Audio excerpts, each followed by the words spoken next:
why I'll need an ambulance or need to take the bus to the emergency room.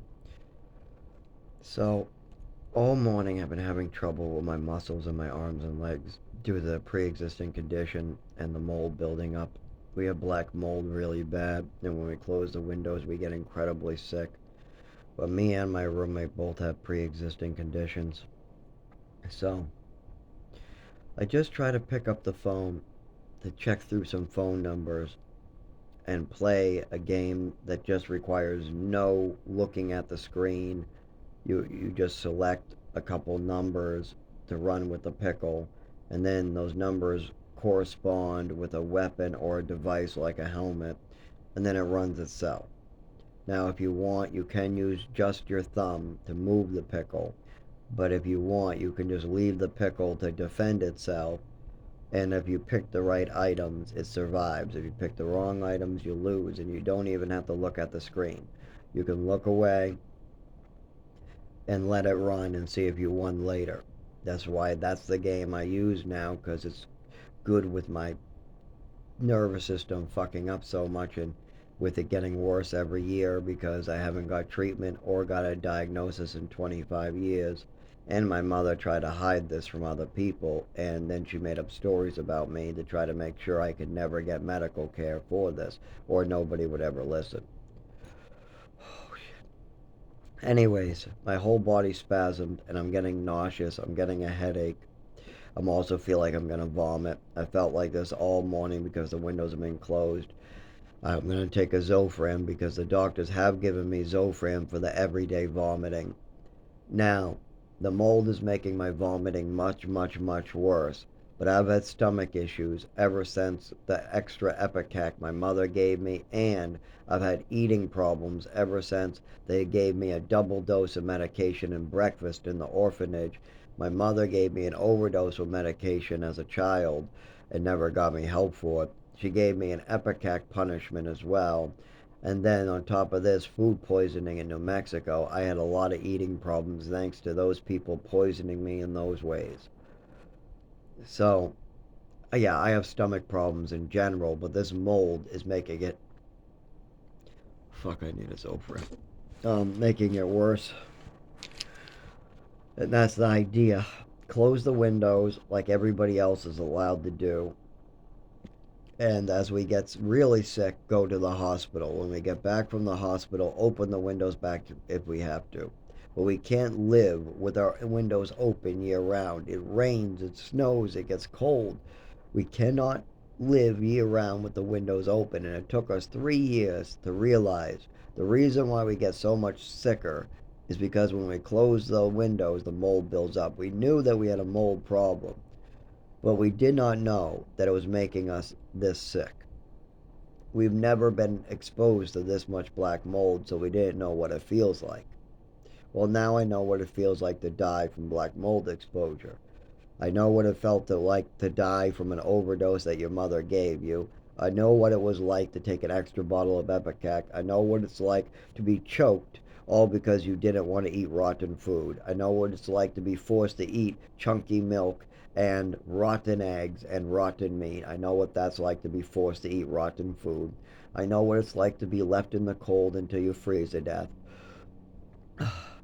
I know what it's like to be left to have a seizure in the cold in New Mexico. I know what it's like not to get an education, but I never knew what it was like to die from exposure. I mean, mold exposure. I know what it's like to die from exposure, actually, too. I was left out in the freezing cold. Shelters wouldn't take me thanks to my disabilities. The hospital wasn't documenting things. They weren't giving me paperwork. So I know what it's like to die from exposure as well. They pronounced me dead on arrival, according to the nurse in the paperwork. My blood temperature was at dead level, 70s, or my body temperature, I mean. It was just, I froze to death, that's all. I hit my head, and they left me to freeze to death. Yeah, these are the other homeless people I was with. They put my pockets inside out and left me there to die. Similar to how my mother did the same thing.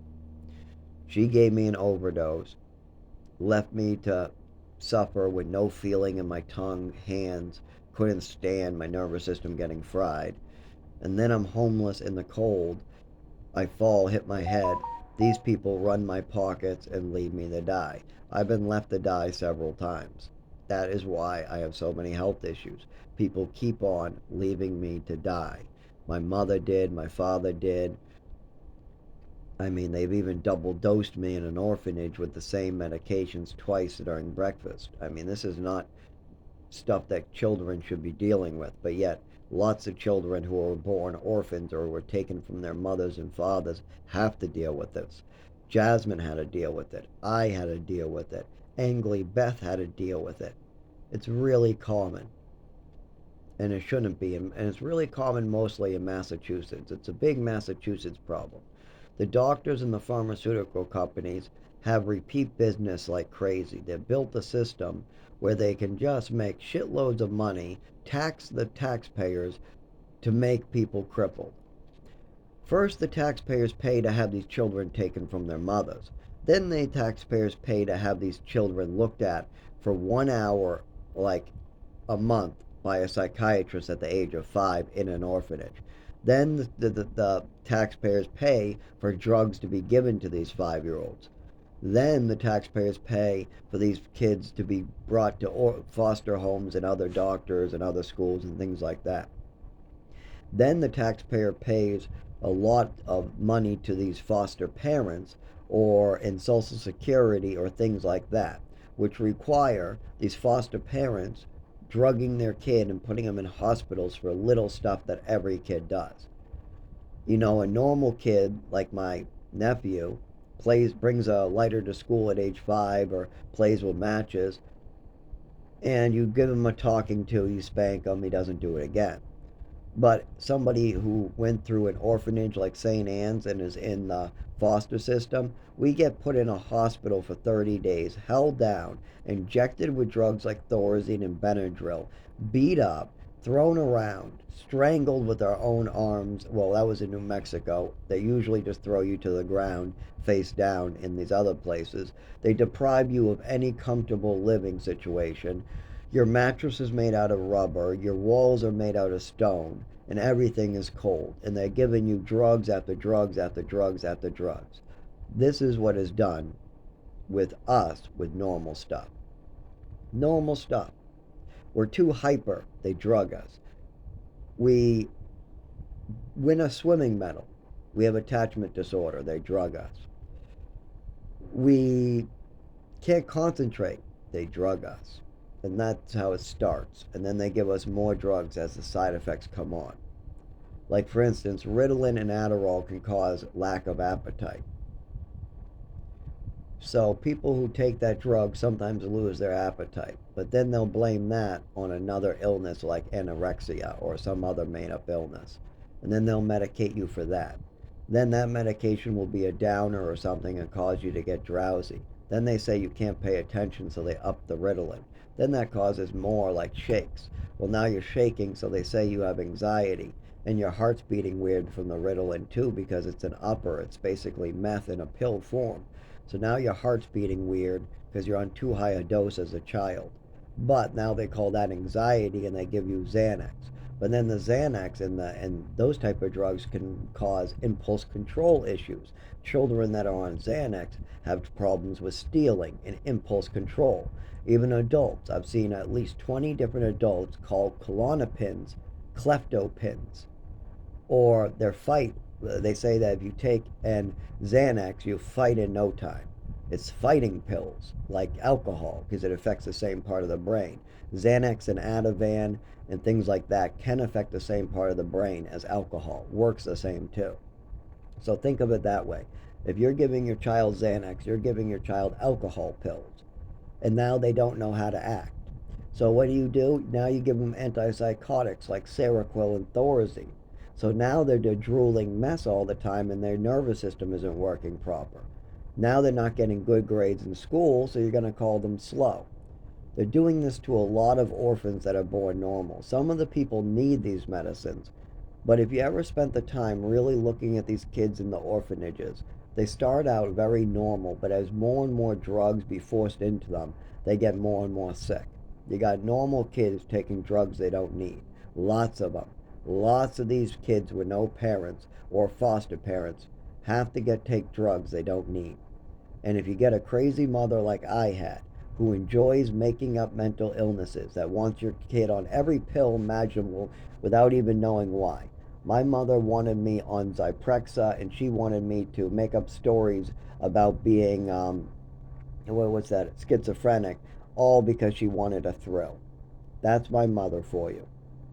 And I was born an orphan. Do you think that things worked out for me? Fuck no. My organs are failing. I'm having seizures. I can't move my muscles properly. I'm skinny as a bone.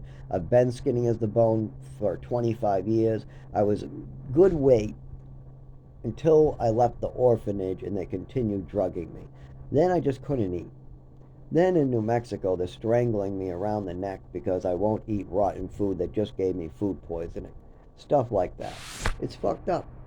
But this is very common. I got the worst of it. I mean, most kids in Massachusetts don't have to go to a cabin up in New Mexico to get beat up and left in the woods all the time. Most kids in Massachusetts don't have 4 years of their education missing. Most kids in Massachusetts never got food poisoning where they were bedridden for a week. Most kids have never been given an overdose at the age of 7, but they're still over medicated. For me, I was given an overdose and over medicated. I was given extra Epicac as a punishment and over medicated. I was brought to New Mexico to get abused and stay. My parents never checked on me except for 1 hour a month. So, this is why I no longer can live. I can't collect Social Security. My father already fucked that up by committing a bunch of, I guess they call it Social Security fraud.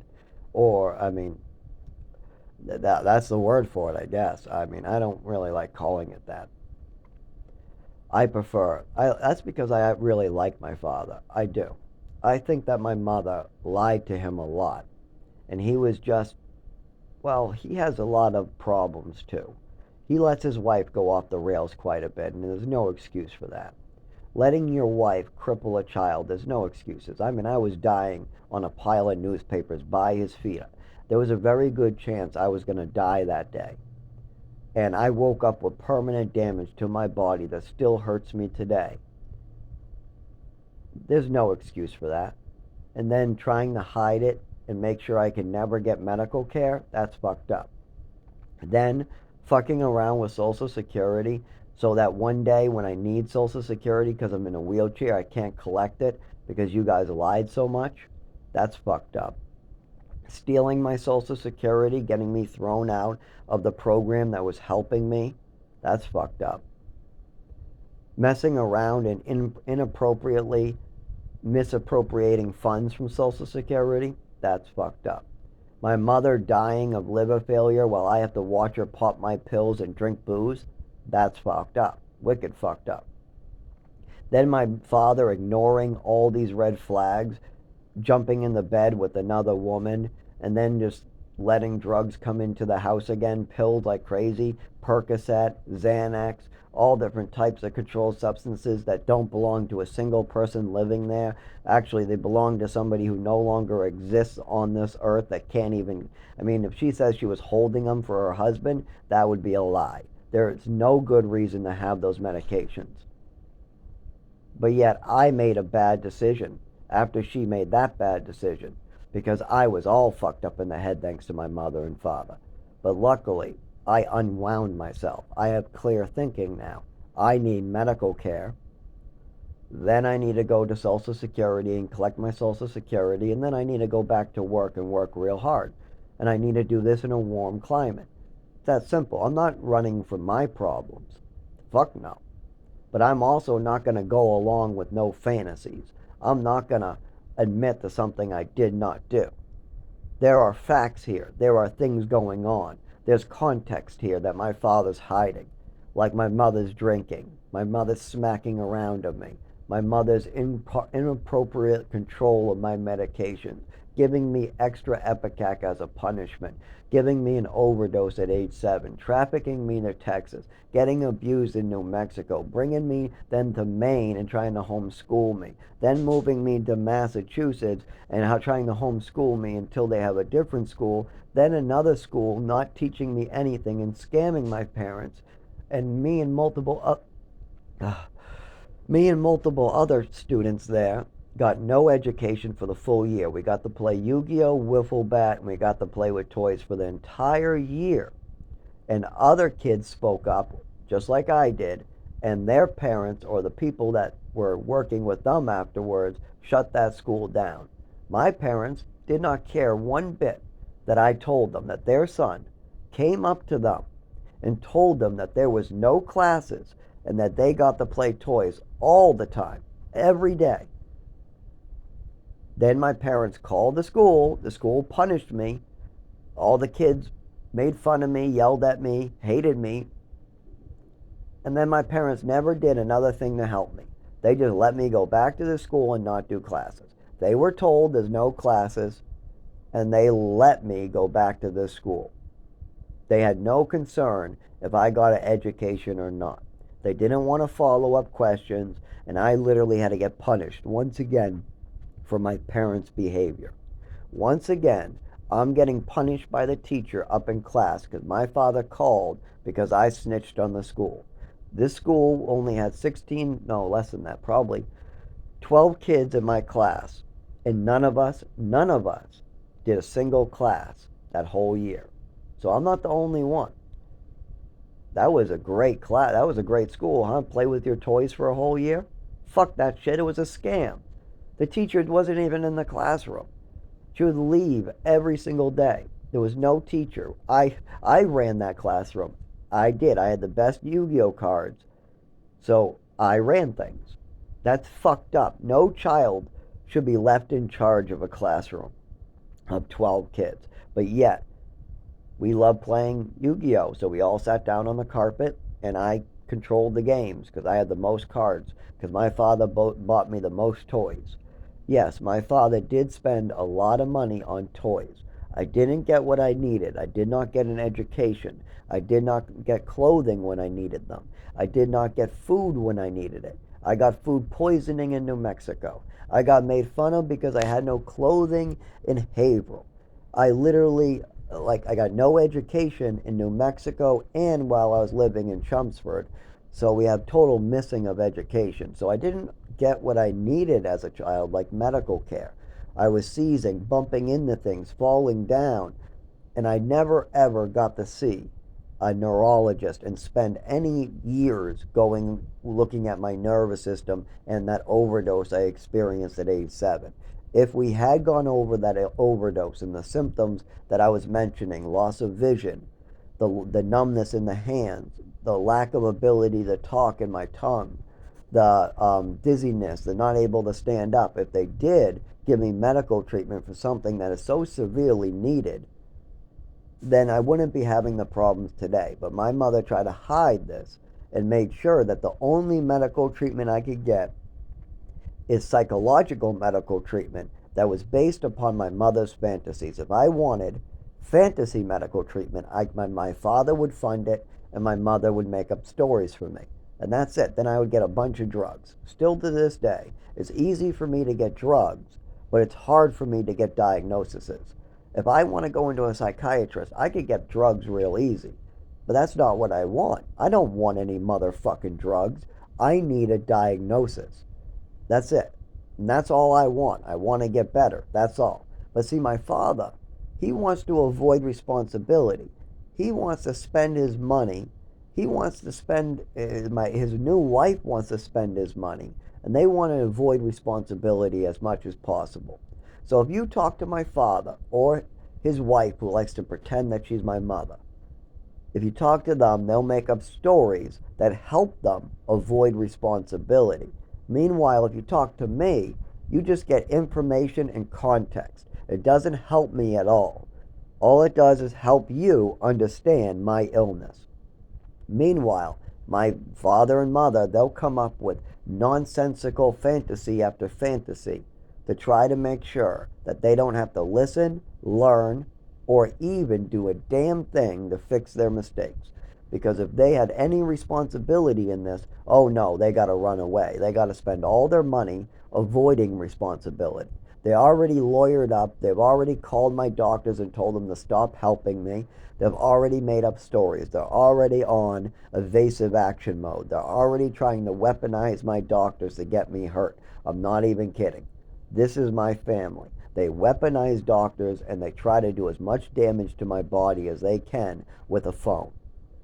Not only that, when I try to bring this up to them in a very nice manner, they want to go off the rails. They try to get me to text. I called them and told them this was going on, and then they played games for months, fucking with my nervous system, trying to mess with me, playing phone games and more phone games. Their son is dying and getting hurt, and they want to play phone games when they find out. It's another way for them to avoid responsibility. If I can't tell them I just had another seizure, then they don't have to believe it's happening. If I can't send them the pictures, if they don't spend any time learning about it, then they can pretend this is all fake. I mean, just like they do all the time. You know what I mean? Like go out at the beach. Then when something happens to me, pretend like you know all about it when you spent all your time at the beach, when you spent all your time out to eat, when you spent your month on a cruise. Then you want to pretend like you know me. You weren't there when I had the seizure on the side of the road. My head was bloody. You weren't there as I tried to go to work. You weren't there when I had the seizure in New Mexico. You weren't there ever for me. So now I'm asking them to take responsibility for their actions. That's it. Take responsibility for your actions. All I'm trying to do is go to the doctor. But I can't because you guys have made a big mistake here. So fix your mistake so I can go to the doctor, because there's nothing I can do about fixing your mistake. I have to die if you don't. You have killed somebody. You are murdering somebody because you don't want to take responsibility for your actions. So if anybody ever's asking or wanting to believe my father about all these fantasies, keep in mind, who has motive here? I just want to go to the doctor and get better. He wants to avoid responsibility, go out to eat, go on cruises, and continue vacationing. I just want us to both die in peace. That's it. Take responsibility for your actions, then we don't have to talk anymore. That's it. If you don't want to deal with me, that's fine. But you have to deal with your messes and your responsibilities as a father. If you cripple your son, drug him, poison him repeatedly, it is definitely your responsibility to clean up that mess. And if you let your wife poison your child over and over and over to the point where he can't work, he can't collect Social Security, he can't drive a car, and when he walks funny and bumps into stuff. If we've been seeing this stuff for 25 years, well, we have multiple examples of me bumping into stuff, falling during fireworks, the overdose where I couldn't speak in the actual time this happened, my mother giving me full bottles of Epicac, my mother giving me opiates on a plane, my mother smacking me around with metal rulers. We got multiple examples of red flags. It's time to handle these red flags. You can't have us both die with this unhandled. My father's almost 90. He literally is in good shape, though, I mean, for his age. But he is going to die very soon. I want him to die with a clean conscience. I really do. And I just want to get medical care. That's all. So all he has to do is tell the truth. That's it. He has to tell the truth until the truth is out there. The truth is, your second wife was nuts and she hurt me. That's all he has to do. He doesn't have to do anything special. He just has to take responsibility for his actions and try to make the situation better, which he created. I'm not asking for no money. I'm asking to go to the doctor and get better or be able to live. I'm just asking to be able to live. I can't use a shelter. I can't collect Social Security. I can't work. I can't drive. I can't walk. Half the time I can't talk. And I only can't walk for small distances. I mean, large distances. I can get maybe a foot before I got to squat. And it depends on the situation. When I take pressure off the nervous system, I do better. Warm weather, I do better. Like any other disability, I know how to cope. I've spent 25 years learning how to cope with a disability that my mother wanted to hide from the medical professionals. So I've had to find ways to cope on my own. But my father, he doesn't want this. He doesn't want me getting better. He doesn't want me getting medical care and getting the truth out there. No. He wants to hide it. He wants me to die, disappear. That way he can go back to vacationing and living in the fantasy world he lives in, where I'm some evil kid who's all crazy and makes up stories all the time, and he's somebody who's righteous and always does everything right. And everybody else in the family is crazy. My sister is crazy, my brother is crazy. Everybody has a different problem with his second wife. My Jeff, oh, he's greedy. Oh, Tim, that's because of a mommy issue. Oh, Zach, that's because of a mommy issue and because he's crazy. Valerie, oh, she doesn't has her own thing. Maybe she's seeing something I don't know. Every single person that's brought this to my father and saying your second wife is acting crazy with your son, he has totally ignored every red flag brought to him. Well, now it's time. You either help or I die. And then, I get to pick the hole I die in. I don't think I'm going to like dying in the woods for a month. I don't think I'm going to like that again. I've been there. I've done that. It wasn't fun. I got hospitalized a lot. I still got scars on my body from the seizures. I remember crawling out of that tent trying to make it to civilization. That was fucked up shit. I'm not going to like doing that, all because my father doesn't want to take responsibility. I can't use a shelter, remember? I can't collect my Social Security because of my father. He decided to commit Social Security fraud and take the money without properly looking into the illnesses. On top of this, he inappropriately misappropriated funds. Oh, and don't forget, when my mother passed away, a lawyer called me and told me my father was doing some sketchy stuff. He basically stole my inheritance. My mother died at 65. Oh, God, I can't breathe. Not being able to collect her retirement. So the lawyer told me that yes, all her siblings can collect. So that's her husband, what would be my father, that would be me, her biological son, her son that was adopted by her. I am her legal son. At the age of 19, I can now collect. And Jeff, who didn't go to the funeral, he hasn't gone to her when she was sick. He didn't want to visit her when she was sick. Now, me, I wanted to visit her when she was sick. My father refused to let me. He tried to lock me in the house, called all the rides I knew, and told them not to pick me up, or at least the message got out to Dan not to drive me to my mother who was dying. On top of this, I had to watch her drink for one day, dying with 20% of her liver failure because they let her come home for just one day, but only 20%, and next morning she's emergency. Then she dies and I have to go to the funeral. My own health is gone with her. But then I'm not allowed to go to any of the will hearing. My father will not allow me to go, will not drive me, locks me up and doesn't want me to go. When his lawyer calls me and I have a conversation with my father, he lies through his teeth and says that there is nothing he knows about what his lawyer called me about. And then he says the words, well, he shouldn't be calling you about this, proving that there was something that he knew. Because the lawyer, when he talked to me, made it clear that this was money that me and my father were supposed to apply for. But see, if my father tricked me and lied to me, then he could try to swoop in and collect it all himself. So he did.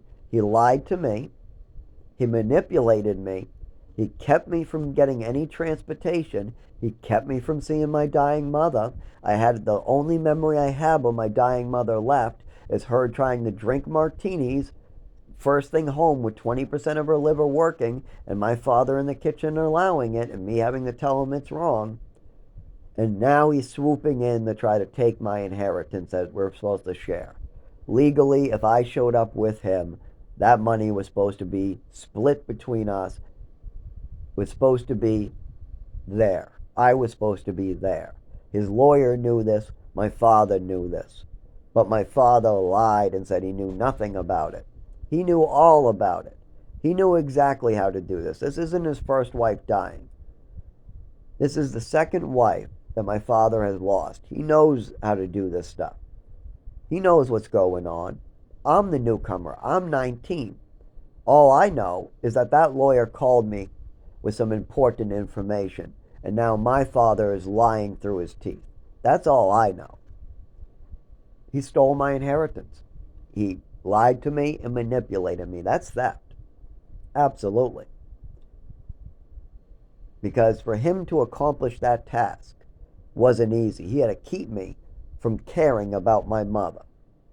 My father had to try really hard to stop me from seeing my mother, being there for her, being there with the other people in the family. He had to work really hard to keep me crying and depressed by myself in a lonely house, while he gets to go out, see family members, and mourn and be able to get his closure. So he kept me from my closure. I have a lot more than him that I need closed too. My father had very little closure needed. I don't think my mother ever crippled him. I don't think my mother ever hit my father. I don't think my mother ever bankrupted him and they had to live in the shelter. I don't think my mother ever got him fired from a job. I don't think my mother ever made him lose his Social Security. But yet all those things my mother did do to me.